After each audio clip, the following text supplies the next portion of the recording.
Kita masuk kepada pelajaran berikutnya berupa membahas tentang keadaan hawa nafsu.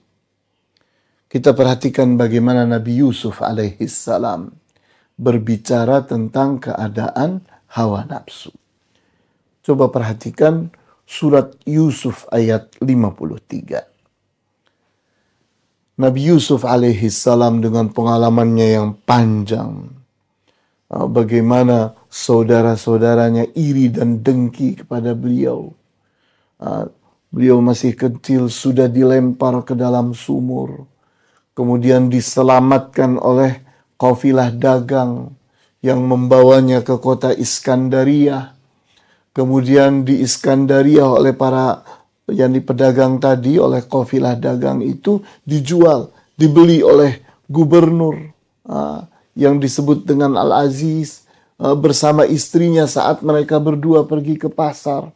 Dibelinya tentunya dengan harga yang murah karena para pedagang itu menemukannya bukan membelinya tanpa modal. Maka berikutnya lagi ternyata ibu angkatnya itu pun jatuh cinta kepadanya. Bagaimana berikutnya perempuan-perempuan pun begitu sukanya kepada kegantengan, kecakapan Nabi Yusuf alaihissalam. Sampai pendek cerita masuklah dia ke dalam penjara karena buruknya para perempuan itu memfitnah Nabi Yusuf. Kemudian berikutnya lagi bagaimana Nabi Yusuf alaihissalam di dalam penjara berbicara tentang ayat ini. Nah, jadi kita telaah ayat 53 dari surat Yusuf. Orang yang benar-benar mendalami hawa nafsu. Beliau katakan, "Wa ma ubarri'u nafsi." Dan aku ini tidaklah menganggap hawa nafsuku itu baik. Tidak. Kenapa? Innan nafsa la'ammaratum bisu. Sesungguhnya hawa nafsu itu sangatlah memerintahkan si orangnya, diri manusia, tubuh ini, bisu, untuk melakukan asu, keburukan. Hawa nafsu yang liar, hawa nafsu yang tidak beriman, hawa nafsu yang tidak mengalami sibghatullah, tentunya akan memerintahkan si pemilik si tubuhnya itu untuk melakukan keburukan. Kenapa? Ya karena seenaknya. Dia tidak berpikir dengan ilmu. Dia tidak berpikir baik dan buruk, benar dan salah, manfaat dan bahaya, halal dan haram, tidak dipertimbangkan.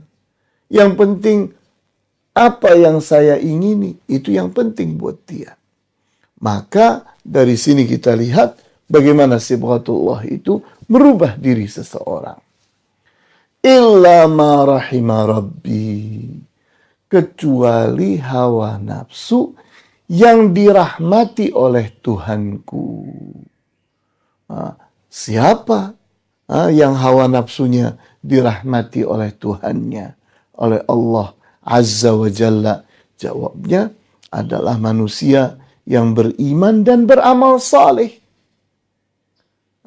Di mana di saat manusia itu bersungguh-sungguh berusaha dengan iman, dia mengejar, berusaha untuk jadi orang yang baik, maka Allah pun akan menunjukinya, akan membimbing dan mengarahkannya. Sehingga kita pun membaca di surat Al-Ankabut ayat 69, "Walladzina jahadu fina lanahdiyannahum subulana." Dan barang siapa yang bersungguh-sungguh ingin mendapatkan jalan kami, maka kami akan tunjuki kemana jalan kami. Di mana orang yang bersungguh-sungguh itu adalah orang yang benar-benar beriman dan bersungguh-sungguh ingin beramal saleh, ingin memenuhi ketentuan Allah, ingin memenuhi petunjuk Allah, ingin benar-benar menepati hikmah, tidak ingin sembarangan, ingin sesuai dengan perintah dan larangan Allah, tidak mau melanggar perintah dan larangan Allah, ingin terus bersama syariat Allah, bersama aturan Allah. Maka orang yang kesungguhannya demikian, maka Allah hidayahi dia. Allah beri petunjuk. Allah akan membimbing dan mengarahkannya. Sehingga hawa nafsunya pun mudah diatur. Karena mengalami sibghatullah. Kemudian, Inna Rabbi ghafurur rahim. Sesungguhnya Tuhanku maha pengampun, lagi maha penyayang. Kita tahu bahwa banyak manusia yang terpeleset. Kenapa? Karena bodoh. Karena lupa.